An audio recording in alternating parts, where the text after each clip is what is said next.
សួស្តីហ្វេនជាទីស្រឡាញ់ទាំងអស់គ្នាសូមស្វាគមន៍សាជាថ្មីកម្មការនៅ Channel របស់ Admin នៅថ្ងៃនេះ Admin ណាក៏មកបន្តរឿងរបស់យើងផ្ដើមស្នេហ៍នារដូវក្តៅភាគទី17ជាបន្តទៀតណាតោះអញ្ចឹងឥឡូវនេះកុំឲ្យខាតពេលវេលារបស់យើងយូរទៅទស្សនាជាមួយនឹង Admin ទាំងអស់គ្នាការពីនៅភាគមុនតួសេរបស់យើងហើយនឹងជាងយានពួកគេទាំងពីរនេះក៏បាននាំគ្នាមកជួយស៊ីសៀវហើយពេលនឹងដែរតួសេរបស់យើងនាងក៏បានលបចូលមកក្នុងផ្ទះរបស់ស៊ីសៀវផងដែរកំឡុងពេលនឹងដែរខាងជាងយានឯនោះវិញគេក៏បានចូលមកជួបជាមួយនឹងប៉ារបស់គេលោកលូហើយពេលនេះលោកលូគាត់ក៏កំពុងតែនិយាយទូរស័ព្ទជាមួយនឹងភ្ញៀវរបស់គាត់អីអញ្ចឹងទៅក្រោយពេលនិយាយរួចហើយលោកលូគាត់ក៏បានសួរទៅកាន់ជាងយានថាហេតុអ្វីបានជាជាងយានគេមកទីនេះអញ្ចឹងតើគេមានការអ្វីដើម្បីមករកគាត់មែនទេទៅជាងយានគេក៏បានប្រកល់បិចដែលលោកលូឲ្យការពលិកមុនយកមកឲ្យលោកលូវិញហើយគេក៏បានប្រាប់ទៅកាន់គាត់ថាខ្ញុំមិនត្រូវការរបស់មួយនេះនោះទេហើយចាប់ពីពេលនេះតទៅខ្ញុំក៏មិនចង់មានទំនាក់ទំនងជាមួយនឹងលោកនោះដែរលោកលូស្ដាប់ហើយគាត់ក៏បានសួរទៅកាន់ជាងយានថាអញ្ចឹងហេតុផលដែលឯងមកទីនេះក៏ព្រោះតែរឿងប៉ុណ្ណឹងទេមែនទេឥឡូវនេះអង្គុយចុះសិនទៅនិយាយអញ្ចឹងយើងដូចជាឮថាពេលនេះឯងកំពុងតែត្រៀមចូលមហាវិទ្យាល័យកុំព្យូទ័រត្រូវអត់តើរាល់ថ្ងៃនេះឯងនៅម្ដាយរបស់ឯងមានខ្វះខាតដែរអត់បើសិនជាឯងខ្វះខាតឯងអាចប្រាប់យើងបានហើយឯងកុំភ្លេចឲ្យសោះថាយើងគឺជាប៉ាបង្កើតរបស់ឯងនឹងឯងអញ្ចឹងបើសិនជាឯងនៅម្ដាយរបស់ឯងខ្វះខាតអីប្រាប់យើងមកប៉ុន្តែជាងយានគេក៏បានតបទៅវិញថាអត់ទេហើយខ្ញុំមកទីនេះក៏មិនបាននិយាយអំពីរឿងនឹងនោះដែរប៉ុន្តែលោកលូគាត់នៅតែនិយាយថាកុំបារម្ភអីបើសិនជាជាងយានខ្វះខាតអ្វីនិយាយឲ្យត្រង់ទៅចាំគាត់នឹងជួយគេអីអញ្ចឹងទៅណាមួយទៀតរឿងការពីមុនវាគ្រាន់តែជារឿងអតីតកាលតែប៉ុណ្ណោះហើយគាត់ក៏មិនចង់ឲ្យជីវិតរបស់ជាងយានហ្នឹងគឺបញ្ចប់ទៅដូចជាស៊ីសៀវនោះដែរព្រោះអីពេលនេះស៊ីសៀវគេបានបោះបង់ចោលអនាគតរបស់គេហើយអញ្ចឹងគាត់មិនចង់ឲ្យជាងយានយកគំរូតាមស៊ីសៀវនោះទេណាមួយទៀតគាត់ក៏បានប្រាប់ទៅកាន់ជាងយានថាក្នុងនាមជាបរិះពិតគឺមិនត្រូវយកមនោសញ្ចេតនាជាធំនោះឡើយអ្វីដែលសំខាន់នោះគឺការងារបើសិនជាចង់មានអនាគតល្អទៅថ្ងៃមកគឺគេត្រូវតែប្រឹងប្រែងរៀនសូត្រហើយមានការងារល្អនៅក្នុងជីវិតអីអញ្ចឹងទៅក្រោយពីនិយាយរួចហើយលោកលូគាត់ក៏បានប្រកល់បិចនឹងឲ្យទៅកាន់ជាងយានវិញហើយគាត់ក៏បានប្រាប់គេថាត្រូវតែរក្សាបិចនេះឲ្យបានល្អអីអញ្ចឹងទៅណាកាត់ទៅមើលខាងតួស្រីរបស់យើងឯនោះវិញពេលនេះតួស្រីរបស់យើងហ្នឹងនាងក៏បានវាយទៅលើកណ្ដឹងអាសន្នជាហេតុធ្វើឲ្យសន្តិសុខក៏ប្រញាប់មកមើលស៊ីសៀវផងដែរហើយពួកគេក៏បានប្រាប់ទៅកាន់ស៊ីសៀវថាពេលនេះកណ្ដឹងអាសន្នកំពុងតែបន្លឺឡើងហើយប្រហែលជាមានករណីភ្លើងឆេះផ្ទះអីអញ្ចឹងទៅណានៅពេលឮបែបនេះស៊ីសៀវគេក៏បានឲ្យពួកគេទាំងពីរហ្នឹងប្រញាប់យករឿងនេះទៅប្រាប់ដល់ប៉ារបស់គេភ្លាមទៅលុះពេលពួកគេទៅអស់ស៊ីសៀវហ្នឹងគេក៏បានលួចយកទូរស័ព្ទរបស់គេវិញហើយគេក៏បានចាក់ចេញពីបន្ទប់របស់គេផងដែរឯខាងសន្តិសុខឯណោះវិញណាគេក៏បានយករឿងនេះមកប្រាប់ដល់លោកលូប៉ុន្តែលោកលូក៏បានសួរទៅកាន់ពួកគេថាឯណាស៊ីសៀវគ្រាន់តែលឿនជាងភ្លាមពួកគេទាំងអស់គ្នានឹងលោកលូក៏ប្រញាប់ទៅរកស៊ីសៀវយ៉ាងលឿនចំណែកឯស៊ីសៀវវិញគេក៏បានឃើញតួស្រីរបស់យើងហើយគេក៏បានទាញតួស្រីរបស់យើងនឹងមកលាក់ខ្លួនជាមួយគេតែម្ដងទៅពេលនឹងដែរលោកលូហើយនឹងសន្តិសុខគឺមិនណែរកស៊ីសៀវឃើញនោះទេហើយគ្រប់គ្នាក៏បានទៅហួសផងដែ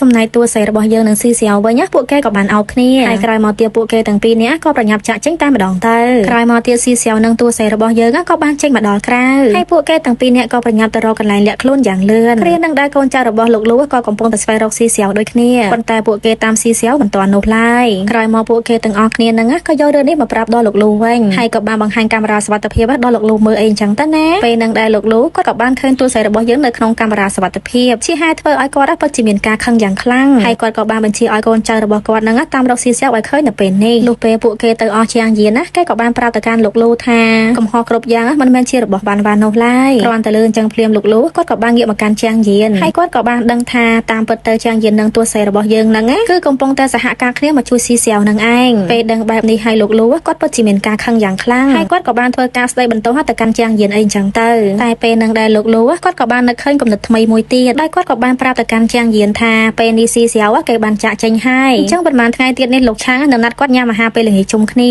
ាហើយគាត់ចង់ឲ្យជាងយានទៅជំនួសស៊ីសៀវអីអញ្ចឹងទៅហើយគាត់ជឿថាសមត្ថភាពរបស់ជាងយាននឹងគឺខ្លាំងជាងស៊ីសៀវទៀតដូច្នេះបើសិនជាគាត់យកជាងយានទៅចូលរួមជាមួយគាត់ជឿថាអាជីវកម្មរបស់គាត់នឹងដំណើរការជាមិនខានតែជាងយានគេក៏បាននិយាយទៅកាន់គាត់វិញថាលោកហៅខ្ញុំឲ្យទៅចូលរួមជាមួយលោកក៏ព្រោះតែស៊ីសៀវគេមិននៅមែនទេប៉ុន្តែលោកលូគាត់ក៏បានតបវិញថាអត់នោះទេពេលនេះស៊ីសៀវគេបានបរាជ័យហើយអញ្ចឹងតែឯងមិនចង់យកឱកាសរបស់គេទេមែនទេនៅពេលឮបែបនេះជាងយានគេក៏បានយល់ព្រមតែម្ដងទៅចំណែកលោកលូវិញគាត់ពិតជាសប្បាយចិត្តយ៉ាងខ្លាំងហើយគាត់ក៏បានប្រាប់ទៅកាន់ជាងយានថាគឺថ្ងៃស្អែកនេះគាត់នឹងមកទទួលជាងយានទៅជាមួយនឹងគាត់កាត់ទៅមើលខាងតួស្រីរបស់យើងនឹងស៊ីសៀវឯណោះវិញពេលនេះពួកគេទាំងពីរនាក់ក៏បានមកដល់ស្ថានីយ៍រថភ្ ភ្លើងមួយហើយស៊ីសៀវគេក៏បានទិញសម្បត្តិរថភ្លើងដើម្បីនាំតួស្រីរបស់យើងទៅមើលព្រិលផងដែរពេលហ្នឹងតួស្រីរបស់យើងនាងក៏បានស្រមើស្រមៃថាគឺកំពុងតែមានព្រិលធ្លាក់នៅជុំវិញនាងអីចឹងទៅជាហេតុធ្វើឲ្យតួស្រីរបស់យើងពិតជាសប្បាយចិត្តយ៉ាងខ្លាំងហើយបន្ទាប់មកនាងនិងស៊ីសៀវក៏បានដៃគ្នារួមលេងពេញហ្នឹងមើលទៅពួកគេទាំងពីរនេះពិតជាមានក្តីសុខខ្លាំងមែនតើលុះព្រឹកឡើងពួកគេទាំងពីរនេះក៏បានធ្វើដំណើរតាមរថភ្លើងទៅកាន់ទីក្រុងមួយហើយពួកគេទាំងពីរនេះក៏បានឈរមើលថ្ងៃរះជាមួយគ្នាអីចឹងទៅណាពួកគេឈរបណ្ដាក៏បានប្រឡែងគ្នាបណ្ដាមើលទៅជីវិតរបស់ពួកគេនៅពេលនេះគឺពិតជាភីងមែនតើដោយមិនខ្វល់ខ្វាយពីអ្វីទាំងអស់មិនយូរប៉ុន្មានពួកគេទាំងពីរនេះក៏បានមកដល់ពេលកាំងហើយស៊ីសៀវគេក៏បាននាំតួស្រីរបស់យើងមកញ៉ាំអីនៅក្នុងភោជនីយដ្ឋានមួយបន្ទាប់ពីញ៉ាំរួចហើយពួកគេទាំងពីរនេះក៏បាននាំគ្នាលេងល្បែងកម្សាន្តផងដែរក្រោយមកទៀតពួកគេទាំងពីរនេះក៏បាននាំគ្នាមកញ៉ាំការ៉េមនៅតាមដងផ្លូវហើយក៏អង្គុយនិយាយគ្នាលេងពីនេះពីនោះអីចឹងទៅបន្ទាប់ពីដើរលេងឆ្អែតហើយពួកគេទាំងពីរនេះក៏បានមកកាន់ព្រះវិហារហើយពួកគេទាំងពីរនេះក៏បានបាច់ផ្កាជូនពរទៅកាន់គូស្នេហ៍ដែលកំពុងតែសម្ដែងរៀបការផងដែរមិនតែប៉ុណ្ណោះតួស្រីរបស់យើងនាងក៏បានប្រាប់ទៅកាន់ស៊ីសៀវថាគ្រប់យ៉ាងនៅពេលនេះគឺដូចជារឿងនិទានមួយអញ្ចឹងព្រោះកាលពីមុននាងធ្លាប់អានរឿងនិទានមួយដោយខាងកូនកំឡោះគឺបានដឹកដៃកូនក្រមុំដើម្បីទៅរៀបការហើយពួកគេទាំងពីរនេះក៏បានឆ្លងកាត់ដំណាក់កាលសាឡបងជាច្រើនរហូតដល់ពួកគេបាននៅជាមួយគ្នាអីអញ្ចឹងទៅលើសពីនឹងទៀតតួស្រីរបស់យើងនាងក៏បានសួរទៅកាន់ស៊ីសៀវថាតើស៊ីសៀវហ្នឹងគេចង់ដែលជាមួយនាងដែរអត់ស៊ីសៀវស្ដាប់ហើយគេពិតជាសប្បាយចិត្តយ៉ាងខ្លាំងហើយបន្ទាប់មកពួកគេទាំងពីរនាក់ហ្នឹងក៏បានថើបគ្នានៅពេលហ្នឹងតែម្ដងទៅអាយ៉ាហ្វេនទាំងអស់គ្នាពេលនេះតើអ្នកណាខ្លះចង់មើលឈុតកន្លែងហ្នឹងខ្លះអេដមីនដឹងថាគ្រប់គ្នាគឺកំពុងតែរងចាំឲ្យត្រូវអត់ពេលនេះតួអង្គរបស់យើងពួកគេបានដេតគ្នាហើយ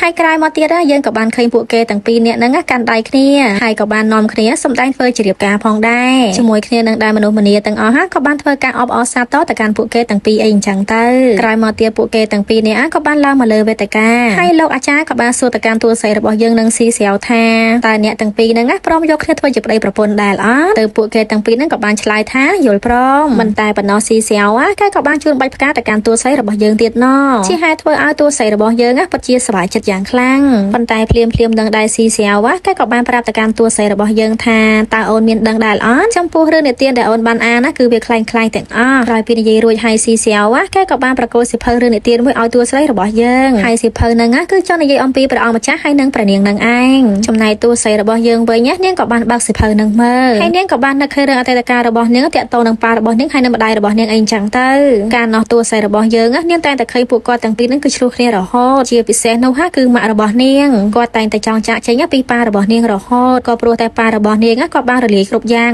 ក្រោយពីនឹកឃើញរឿងហ្នឹងហើយតួស្រីរបស់យើងនាងដូចជាមានអារម្មណ៍ថាផិតភ័យយ៉ាងខ្លាំងប៉ុន្តែធៀបពិតទៅគ្រប់យ៉ាងគឺគ្រាន់តែជាការសម័យរបស់តួស្រីយើងតែប៉ុណ្ណោះតាមពិតទៅពេលនេះតួស្រីរបស់យើងនឹងស៊ីសៀវគឺកំពុងតែនៅជាមួយគ្នាហើយតួស្រីរបស់យើងនាងកំពុងតែកេងកាយលើផ្លូវរបស់ស៊ីសៀវអីចឹងទៅក្រោយមកទៀតសាច់រឿងរបស់យើងក៏បានកាត់ទៅមើលខាងលោកលូហើយនឹងជាងយានឯនោះវិញនៅថ្ងៃនេះលោកលូគាត់ក៏បាននាំជាងយានមកជួបជាមួយនឹងលោកឆាងហើយគាត់ក៏បានណែនាំទៅកាន់លោកឆាងថាជាងយានហ្នឹងគឺជាកូនប្រុសរបស់គាត់ក្រោយមកទៀតគ្រប់គ្នាក៏ចាប់ផ្ដើមញ៉ាំអាហារជុំគ្នាតែម្ដងទៅមិនយូរប៉ុន្មានការពិភាក្សាគ្នាក៏ត្រូវបានបញ្ចប់ហើយពេលនេះលោកលូគាត់ក៏បានធ្វើការសរសើរទៅកាន់ជាងយានផងដែរដោយគាត់បាននិយាយថាជាងយានហ្នឹងគឺពិតជាពូកែខ្លាំងមែនតើគាត់មិននឹកស្មានថានៅពេលដែលគេនិយាយជាមួយនឹងលោកឆាងគឺធ្វើឲ្យលោកឆាងឡើងស្លុងតែម្ដងមិនតែប៉ុណ្ណោះលោកឆាងគាត់ក៏បានធ្វើការបណ្ដាក់ទោសជាមួយនឹងលោកលូទៀតគឺដោយសារតែជាងយាននឹងឯងហើយគាត់ក៏បាននិយាយប្រាប់ទៅកាន់ជាងយានទៀតថាសូម្បីតែស៊ីសៀវក៏គេគ្មានសមត្ថភាពដូចជាជាងយាននោះដែរអញ្ចឹងជាងយានគឺពិតជាស័ក្តិសមធ្វើជាកូនប្រុសរបស់គាត់មែនតើហើយចាប់ពីថ្ងៃនេះតទៅគាត់ចង់ឲ្យជាងយានគឺឧស្សាហ៍មកលេងគាត់តិចមកដើម្បីគាត់ហើយនឹងគេគឺមានភាពស្និទ្ធស្នាលជាមួយនឹងគ្នាអីអញ្ចឹងទៅ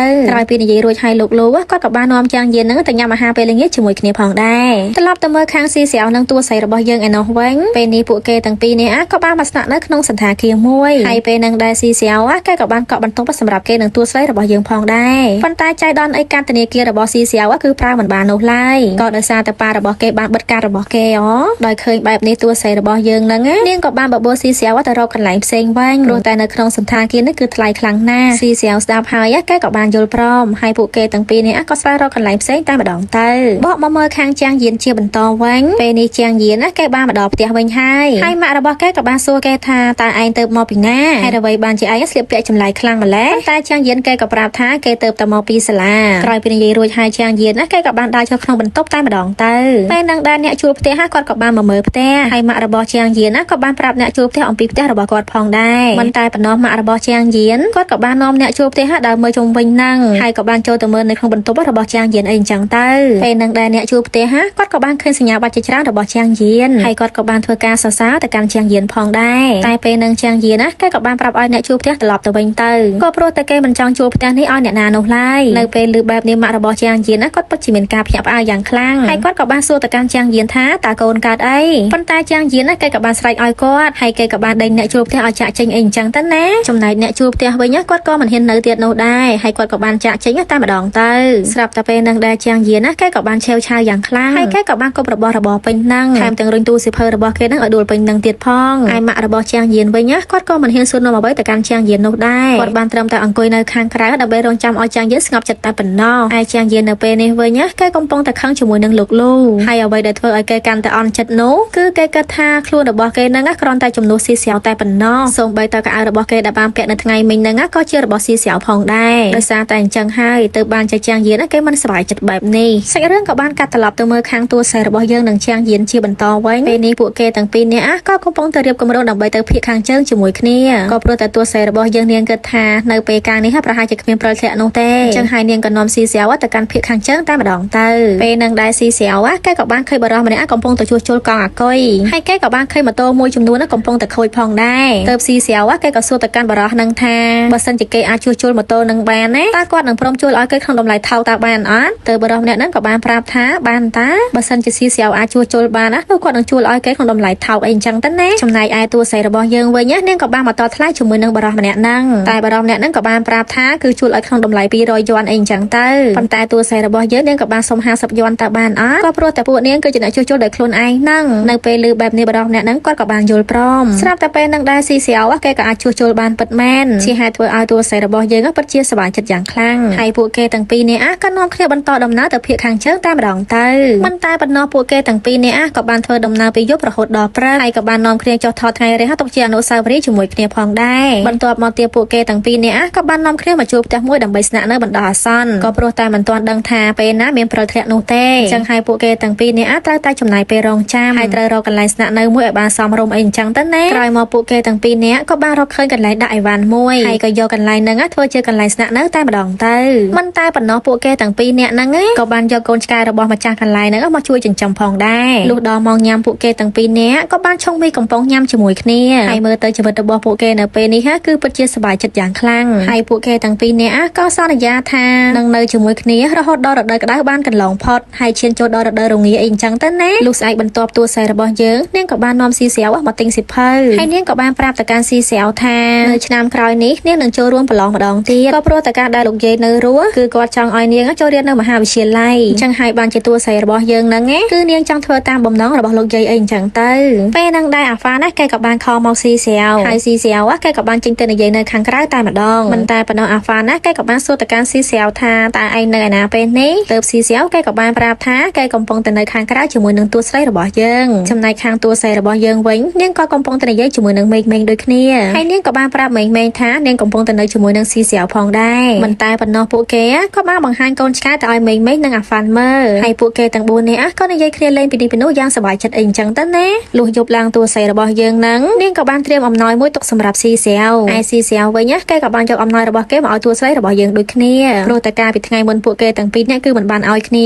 អញ្ចឹងហើយនៅយប់នេះតួស្រីរបស់យើងនាងក៏បានយកឲ្យស៊ីស្រាវហើយស៊ីស្រាវវិញគេក៏ប្រកល់ឲ្យតួស្រីរបស់យើងនៅយប់នេះផងដែរបន្ទាប់មកពួកគេទាំងពីរនាក់ក៏បានប្រកល់ឲ្យគ្នាទៅវិញទៅមកហើយក៏បានបើកមើលអំណោយហ្នឹងរៀងៗខ្លួនអីអញ្ចឹងទៅណាគ្រាន់តែឃើញអំណោយភ្លាមណាតួស្រីរបស់យើងនឹងស៊ីស្រាវពិតជាមានការភ្ញាក់ផ្អើលយ៉ាងខ្លាំងក៏ព្រោះតែខាងស៊ីស្រាវហ្នឹងគេមានរូបថតហើយខាងតួស្រីរបស់យើងហ្នឹងគឺមានសុំរូបថតនឹងឯងហើយពួកគេមិននឹកស្មានថាពួកគេទាំងពីរនាក់ហ្នឹងគឺទិញអំណោយមកត្រូវគ្នាអញ្ចឹងសោះហើយបន្ទាប់មកពួកគេទាំងពីរនាក់ហ្នឹងក៏បានអោបគ្នាតែម្ដងទៅក្រោយមកសាច់រឿងរបស់យើងភាគទី17វាក៏បានស្លេះនៅត្រឹមនេះអញ្ចឹងកុំភ្លេចរងចាំទស្សនាជាមួយនឹង admin នៅភាគក្រោយជាបន្តទៀតណាសូមអរគុណសូមជម្រាបលាបាយបាយ